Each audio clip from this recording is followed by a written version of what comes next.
Le parc La Fontaine est un grand parc de Montréal, dans l'arrondissement du Plateau-Mont-Royal. Il a été nommé en l'honneur de Louis-Hippolyte La Fontaine. Il se trouve dans le quadrilatère formé par la rue Sherbrooke, l'avenue du parc La Fontaine, la rue Rachel et l'avenue Papineau. Le parc La Fontaine, anciennement Logan Park, se trouve sur les terrains de l'ancienne ferme Logan. Cette terre, cédée en 1845 au Canada, sert de champ de manœuvre militaire pendant 40 ans. La ville de Montréal loue une partie de la ferme Logan pour créer un parc, qu'on inaugure en 1874 sous le nom de Parc Logan.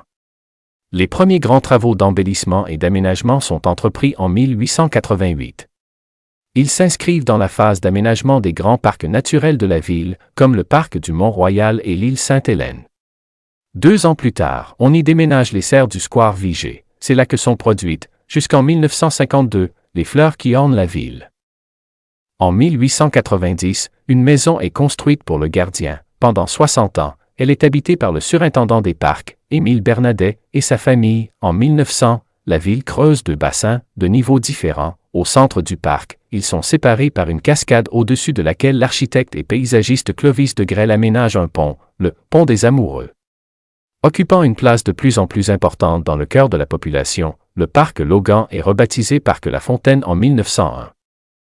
Occupant une place de plus en plus importante dans le cœur de la population, le parc Logan est rebaptisé Parc La Fontaine en 1901, lors du défilé de la Saint-Jean-Baptiste. Il est nommé, non pas en fonction de sa célèbre fontaine, ni du fameux écrivain, mais en mémoire de Louis-Hippolyte La Fontaine, le premier ministre francophone du Canada uni. 3 ans plus tard, la ville exproprie les résidences de l'îlot été. En 1909, le gouvernement fédéral fait don de la quasi-totalité de la section.